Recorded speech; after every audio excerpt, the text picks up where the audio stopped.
Hello दोस्तों, जय हिंद, वंदे मातरम। स्वागत है आप सभी का आपके अपने चैनल मनोज सर में। मैं हूं गौरव सिंह और आपके सामने लेकर आया हूं मैं एनसीईआरटी फिजिक्स क्लास 12 और चैप्टर नंबर 3। इस चैप्टर का नाम है विद्युत धारा और आज जो है हमारा पार्ट नंबर 9 है। पार्ट नंबर 8 तक हमने पिछले वीडियोज़ में कराए हैं। अगर आपने पिछले वीडियोज़ हमारे नहीं देखे तो प्लीज़ आप उनको ज़रूर देख लें ताकि अच्छा समझ में आए। ठीक है, चलिए आज जो है हमारा इम्पोर्टेंट टॉपिक वो है विभव मापी। ठीक है, जिसको हम बोलते हैं पोटेंशियोमीटर। दोस्तों विभव मापी यूपी बोर्ड के लिए बहुत ही ज़्यादा इम्पोर्टेंट है। आप इसको ज़रूर समझें। ठीक है, तो ध्यान से देखते रहना, बहुत ही अच्छा समझ में आएगा। चलिए देखिए, विभव मापी के पहले रचना के बारे में बात कर लेते हैं, कैसे कैसे इसको बनाया जाता है। देखिए दोस्तों, विभव मापी में जो होते हैं एक एक मीटर के बहुत सारे टुकड़े होते हैं। ठीक है, एक एक मीटर के टुकड़े होते हैं दोस्तों, और इन पूरे तार की जो लंबाई होती है दोस्तों कितनी होती है, 10 मीटर लंबा तार होता है। 10 मीटर लंबे तार के एक एक मीटर के 10 टुकड़े कर लेते हैं और उन टुकड़ों को कुछ इस तरीके से समांतर क्रम में लगा देते हैं। ठीक है दोस्तों, और ये मत सोचना कि ये टुकड़ों की संख्या कम है, मैंने कम दिखाए हैं। बाकी जो आप देखोगे विभव मापी, एक लकड़ी के बॉक्स पर एक एक मीटर के काफ़ी सारे वायर होते हैं और टोटल वायर की लेंथ जो आती है वो 10 मीटर आती है। ठीक है, तो इस तरीके से समांतर क्रम में टुकड़ों को लगा देते हैं और लकड़ी के बॉक्स पर कस देते हैं। ठीक है, लकड़ी के बॉक्स पर होता है। अब दोस्तों इन टुकड़ों को हम इस तरीके से जोड़ देते हैं, ऐसे करके तांबे की मोटी पत्तियों द्वारा इस तरीके से इनको जोड़ देते हैं।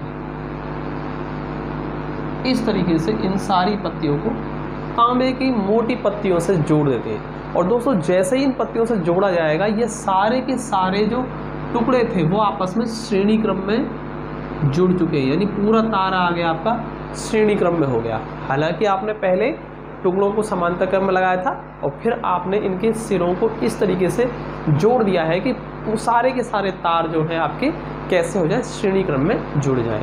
तो इस तरीके से कुछ विभव मापी की ठीक है रचना की जाती है और आपने शायद लैब वगैरह में इसको देखा भी होगा। लैब में आप देखेंगे तो कुछ इस तरीके से मिलेगा, लकड़ी के बक्से के ऊपर, यानी लकड़ी के बॉक्स होता है उसके ऊपर इस तरीके से बना होता है। और दोस्तों यहाँ से देखिए, इसके ऊपर क्या लगा होता है, पैमाना लगा होता है 10, 20, 30, 40, 50, 60, 70, 80, 90, 100 सेंटीमीटर, यानी पूरा 1 मीटर का इसके ऊपर क्या लगा होता है, स्केल लगा होता है, पैमाना लगा होता है। और यहाँ से दोस्तों इसको हम एक सेल लगा देते हैं। ठीक है, और यहाँ पर इसमें हम एक तो हम लगा देते हैं, विद्युत सेल लगा देते हैं यहाँ पर। ठीक है, तो हमने यहाँ क्या लिया है, एक सेल लिया है यहाँ पर, या बैटरी का यूज कर सकते हैं, यहाँ बैटरी भी ले सकते हैं।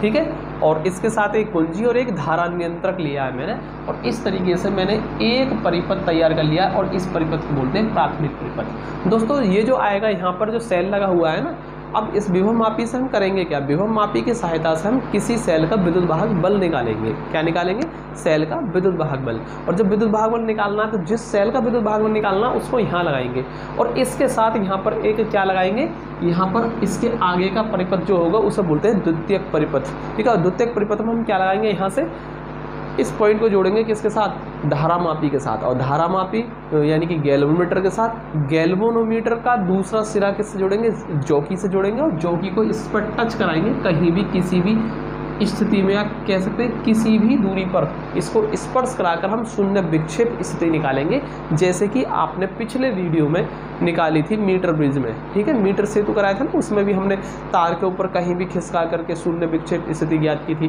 तो ऐसे हम इसमें भी ज्ञात करेंगे, लेकिन यहाँ पर तार की लंबाई क्या है, 10 मीटर है। टोटल लेंथ क्या है, 10 मीटर है। आप ध्यान रखना है, पूरे तार की लंबाई कितनी होती है, 10 मीटर लेंथ होती है। ठीक है, वहाँ तार क्या था, मीटर ब्रिज में 1 मीटर था। बाकी यहाँ पर तार की लंबाई बढ़ चुकी है और उसको इस तरीके से घुमा घुमा करके मान सकते हैं, लगा हुआ मान सकते हैं। ठीक है, तो कहने का मतलब यही है, बिल्कुल उसी तरीके से करना है बैलेंस इसको, जैसे हमने मीटर सेतु किया था, ठीक इसी तरीके से विभव मापी को भी बैलेंस करेंगे। तो दोस्तों ये तो मैंने इसका जो लैब में आपने देखा होगा ना, वो कुछ इस तरीके से देखा होगा। ठीक है, ऐसा होता है लैब में रखा हुआ कुछ। ठीक है, अब बाकी मैं बताता हूँ आपको इसको, इस तार की लंबाई को मैं इस तरीके से ऐसे नहीं बनाऊंगा। मैं छोटा सा तार लेकर के, मैं सीधा तार लेकर के मैं पूरा परिपथ बना करके फिर समझाता हूँ कि सेल का विद्युत भाग बल कैसे निकाल सकते हैं। ठीक है, तो मैं एक सरल सा परिपथ बनाने जा रहा हूँ। आइए दोस्तों समझते हैं हम कि किसी सेल का विद्युत वाहक बल हम किस प्रकार ज्ञात कर सकते हैं विभव मापी की सहायता से। तो देखिए दोस्तों, विभव मापी का जो मैंने एक फिगर बना रखी थी, डिफ़िकल्ट सी फिगर थी थोड़ी सी, ठीक है, उसको मैंने यहाँ पर सिंपल तरीके से बना दिया है। दोस्तों प्राथमिक परिपथ यही था, उसमें एक बैटरी लगा रखी थी, एक कुंजी लगा रखी थी, एक धारण नियंत्रक था, उसके साथ मैंने एक सेल लगा रखा था ऊपर, ये रहा वो सेल। और इसको भी मैंने क्या कर दिया, द्वितीयक परिपथ को भी कंप्लीट कर दिया। कैसे कंप्लीट कर दिया, एक गैल्वेनोमीटर लगा दिया और एक जॉकी लगा दी और स्टार पर टच करा दिया इस तरीके से, और ये हमारा परिपथ क्या हो गया, तैयार हो गया। दोस्तों ये वही सेल है जिसका हमें विद्युत वाहक बल निकालना है इस विभव मापी की सहायता से। दोस्तों उस फिगर में और इस फिगर में कोई अंतर नहीं है, सिर्फ अंतर यही है कि यहाँ पर मैंने तार को बिल्कुल सीधा ले लिया है ताकि फिगर सिंपल हो जाए। वहाँ पर टुकड़ों में तार ले रखा था और उसको हमने तांबिक पत्तियों से जोड़ करके सिंगल तार बना लिया था। बस यही अंतर है इस फिगर में और उस वाली फिगर में। कोई कंफ्यूज होने की वाली बात नहीं है इसमें, ठीक है। सिंपल बनाने के लिए ही मैंने इस तरीके से सीधा कर दिया वायर को, बस, ठीक है। चलिए दोस्तों, अब हम क्या देख रहे हैं, देखिए सबसे पहले मान लेते हैं कि ए और बी जो तार है आपका, ये इसकी विभव प्रवणता क्या है, मान लो के है। अब दोस्तों विभव प्रवणता है यहाँ पर मैंने लिया है, क्यों?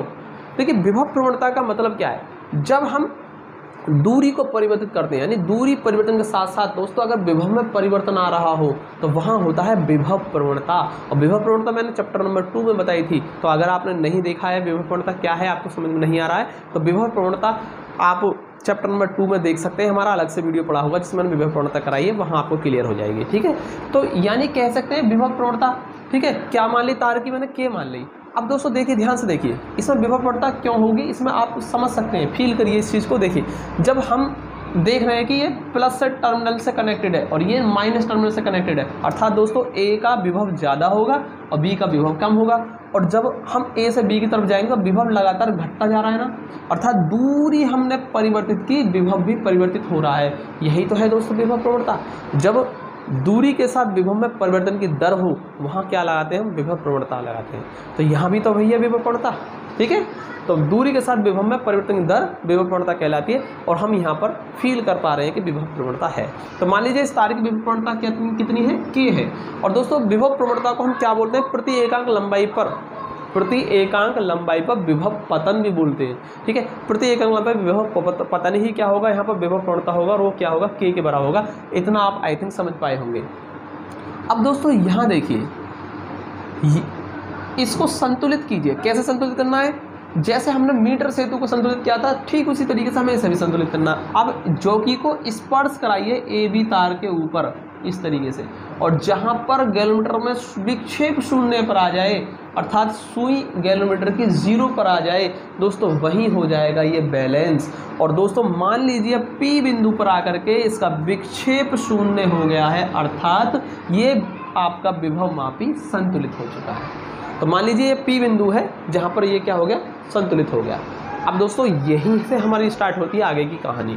क्या है देखिए, मान लीजिए यहाँ P बिंदु पर बैलेंस हुआ, तो A से लेकर P तक की जो लंबाई है तार की, वो मान ली मैंने L सेंटीमीटर, ठीक है। क्या मान ली, L ले ली मैंने, ठीक। चलिए इसके बाद देखिए, सेल का विद्युत वाहक बल जो होगा ना, इस सेल का विद्युत वाहक बल, वो अब जब ये बैलेंस हो चुका है तो AB तार के बीच विभवांतर के बराबर होगा। दोस्तों ये बैलेंस हुआ ही क्यों है, क्योंकि इस स्थिति में AP के सिरों के बीच विभवांतर, तार AP के सिरों के बीच विभवांतर बराबर होगा सेल के विद्युत वाहक बल के।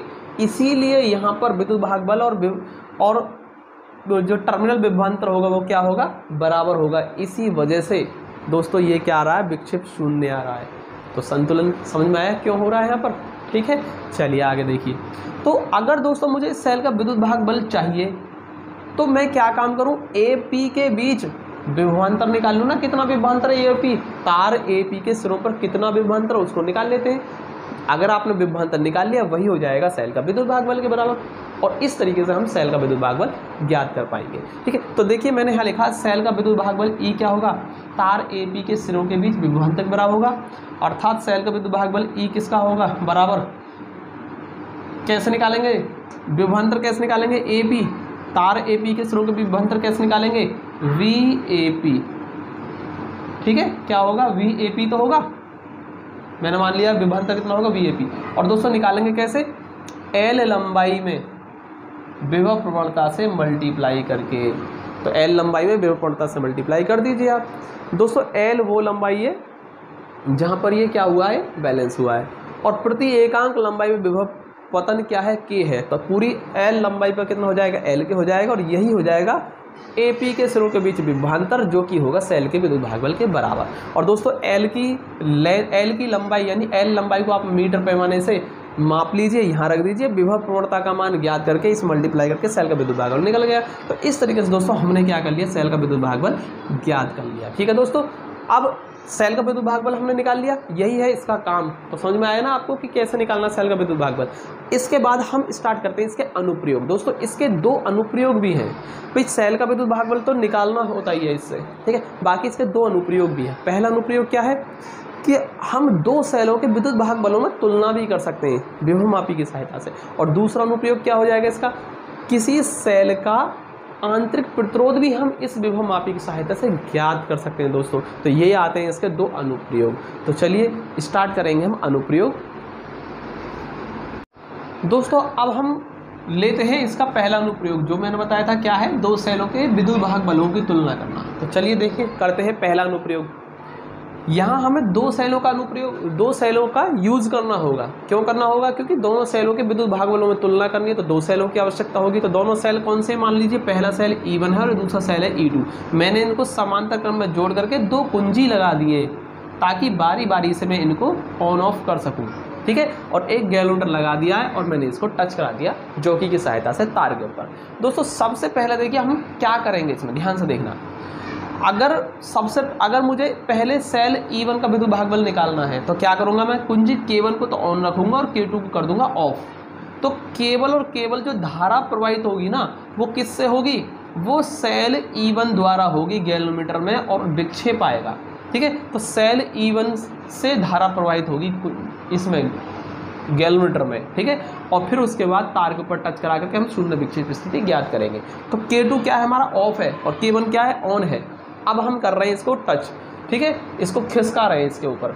तो दोस्तों पहले तो इसका विक्षेप आएगा, इधर ऐसे आ रहा होगा। अब हमने इसको खिसका करके ऐसी स्थिति में लिया है जहां पर विक्षेप क्या आ गया, शून्य आ गया, मतलब इसको बैलेंस कर दिया। मान लीजिए P1 बिंदु पर आकर के इसका विक्षेप आ गया शून्य, और हम यहीं रुक जाएंगे, ठीक है। तो यहाँ मान लीजिए इसकी लंबाई क्या है, मान लो L1 लंबाई है ये। तो दोस्तों अब हमें सेल E1 का विद्युत भागबल मिला है ना, क्या मिला है, सेल E1 का विद्युत भागबल मिलेगा यहाँ पर। कैसे मिलेगा, K विभव प्रवणता और लंबाई कितनी है इसकी, L1 लंबाई पर आ रहा है। तो इस तरीके से हमने सेल का विद्युत भागबल निकाल लिया पहले सेल का। अब दोस्तों हमें क्या करना है, इस K2 को तो कर दो ऑफ, K1 को कर दो ऑफ, और K2 को कर देते हैं ऑन। दोस्तों इस बार धारा जो प्रवाहित होगी ना गैलोमीटर में, वो सेल E2 द्वारा होगी, क्योंकि सेल E1 कैसा है, ऑफ कर दिया है, की को मैंने ऑफ कर दिया है ना।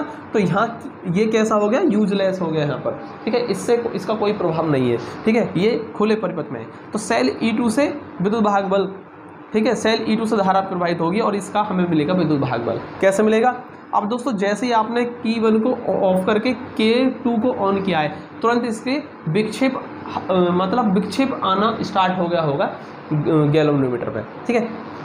अब हम इसको फिर से स्पर्श कराएंगे कहीं भी, ठीक है, और वहीं रोक देंगे जहां पर विक्षेप आ जाएगा शून्य, अर्थात ये हो जाएगा बैलेंस, ठीक है। मान लीजिए इस बार ये क्या हुआ दोस्तों, यहाँ जा करके इस बिंदु P2 पर जा करके हुआ बैलेंस, मान लो।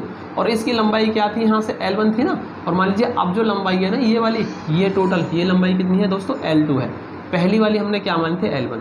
तो दोस्तों इस बार L2 लंबाई, यानी सीधी सी बात है, अलग इनके विद्युत भागबल कम ज़्यादा हैं, तो एक बिंदु पर तो बैलेंस होंगे नहीं, तो दोनों अलग अलग बिंदु पर होंगे ना। तो पहले जिस बिंदु पर बैलेंस हुआ उसको L1, और अब जो नई स्थिति में बैलेंस होगा उसको लंबाई को मान लिया L2। तो दोस्तों वो मिलेगा सेल E2 का विद्युत भागबल, इसको हम E2 कह सकते हैं, विभव प्रवणता इंटू लंबाई L2। दोस्तों हमें निकालना है E1 और E2 में करनी है हमें तुलना। तो कैसे करेंगे, दोनों का कर दीजिए भाग, डिवाइड कर देंगे। तो KL1 अपॉन KL2, दोस्तों K से K खत्म, E1 अपॉन E2 बड़ा हो जाएगा L1 अपॉन L2। दोस्तों इस फॉर्मूले की सहायता से हम, अगर हमें किसी भी एक सेल का विद्युत भागबल ज्ञात हो, तो हम यहाँ से दूसरे सेल के विद्युत भागबल को आराम से निकाल सकते हैं और बता सकते हैं कि ये इससे कम है या ज़्यादा है, अर्थात हम कर सकते हैं तुलना। ठीक है, और यही करना था हमें यहाँ पर अनुप्रयोग में। तो दोस्तों L1 L2 के मान तो आप पैमाने से मेजर करके यहाँ लिख देंगे ना, तो L1 L2 के मान लिखिए और किसी एक सेल का अगर आपको विद्युत भागबल ज्ञात हो तो दूसरे का आराम से ज्ञात कर सकते हो। अर्थात आप ये भी बता सकते हो कि पहले सेल का विद्युत भागबल ज़्यादा है या कम है या बराबर है। इस तरीके से आप दो सेलों के विद्युत भागबलों में तुलना कर सकते हैं इस फॉर्मूले की सहायता से। तो दोस्तों ये हो गया हमारा अनुप्रयोग नंबर 1। अब चलते हैं किसी सेल का आंतरिक प्रतिरोध कैसे ज्ञात कर लेते हैं विभव मापी की सहायता से, अर्थात अनुप्रयोग नंबर 2 की तरफ। आइए दोस्तों हम करते हैं स्टार्ट। हमें निकालना है सेल का आंतरिक प्रतिरोध। तो उसके लिए सबसे पहले हमने परिपथ तैयार कर लिया है दोस्तों। हमने सेल ले लिया है और हमने प्रतिरोध बॉक्स लिया है, इसके साथ एक कुंजी लगा दिया, गैल्वेनोमीटर के साथ जौकी लगाकर हमने तार पर स्पर्श करा दिया। तो इस तरीके से हमने क्या कर लिया है, यहाँ पर एक परिपथ तैयार कर लिया है, क्योंकि हमें निकालना सेल का आंतरिक प्रतिरोध। और किस सेल का आंतरिक प्रतिरोध निकालना है, वो ई जो सेल लगा हुआ है इसी का हमें निकालना है आंतरिक प्रतिरोध। दोस्तों सबसे पहले हमको करना है क्या, देखिए सबसे पहले हमें इस की को रखना है ऑफ।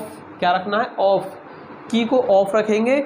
इस कंडीशन में जो गैल्वेनोमीटर में जो धारा आएगी वो किससे आएगी, सेल द्वारा धारा मिलेगी आपको, है तो सेल से धारा प्रवाहित होगी, इसमें विक्षेप आएगा और हमको क्या करना है, इसको खिसका कर ऐसी स्थिति में ले आना है जहाँ पर ये क्या आ जाए, शून्य विक्षेप आ जाए, अर्थात धारामापी का जो सुई है वो 0 पर आ जाए। ठीक है, और ये क्या हो जाएगा उस कंडीशन बैलेंस। मान लो P बिंदु पर जाकर के बैलेंस हो गया और मान लीजिए P तक की लंबाई को हमने ले लिया L1। और दोस्तों इस कंडीशन में आप देख रहे हैं कि हमने की को ऑफ कर रखा था, तो सेल कैसा है, खुले परिपथ में है। तो खुले परिपथ में सेल का टर्मिनल विभवांतर किसके बराबर होगा, सेल के विद्युत भागबल के बराबर। अर्थात हमें यहाँ पर क्या मिल रहा होगा, टर्मिनल विभवांतर मिलेगा, जो कि क्या है, सेल के विद्युत भागबल के बराबर होगा। और इस तरीके से हमने इस सेल का विद्युत भागबल निकाल लिया है, जो कि कैसा होगा, विभव प्रवणता गुणा क्या होगी, तार की लंबाई L1 की मल्टीप्लाई के बराबर होगा। तो सेल का क्या मिल गया, हमें विद्युत भागबल मिल गया। ठीक है दोस्तों, चलिए अब अगला काम क्या है दोस्तों, अगला काम ये है दोस्तों, इसमें से सबसे पहले प्रतिरोध बॉक्स में से एक प्रतिरोध निकाल लीजिए आप अपनी मर्जी से। 2 ओम, 4 ओम, 10 ओम, 20 ओम, 50 ओम, 100 ओम, जो आपका मन करे वो प्रतिरोध निकाल लीजिए। मान लीजिए मैंने प्रतिरोध निकाल लिया 10 ओम का, तो R का मान क्या होगा, 10 ओम। तो जैसे ही मैंने इसमें से प्रतिरोध बॉक्स में से एक प्रतिरोध निकाला R और कुंजी को कर दिया मैंने प्रेस, तो तुरंत होगा दोस्तों ये कि विक्षेप क्या हो जाएगा, अब चला जाएगा इसमें, यानी कि यहाँ पर विक्षेप आने लगेगा, गैल्वेनोमीटर में कुछ विक्षेप आ जाएगा तुरंत। जैसे ही मैंने प्रतिरोध बॉक्स में से प्रतिरोध निकाला और कुंजी को प्रेस किया, तुरंत इसमें क्या आएगा, धारामापी में विक्षेप आ जाएगा दोस्तों। और जैसे ही विक्षेप आ गया, अब हमको करना क्या, हमें फिर से बैलेंस करना होगा। तो आप इसको क्या करें, बैलेंस कीजिए। मान लीजिए अब की बार ये कहाँ जाकर के बैलेंस हुआ है, अब की बार ये बैलेंस हो गया इस नई स्थिति P डैश पर जाके बैलेंस हुआ है। और दोस्तों ये लंबाई मान ली मैंने क्या है, L2 लंबाई।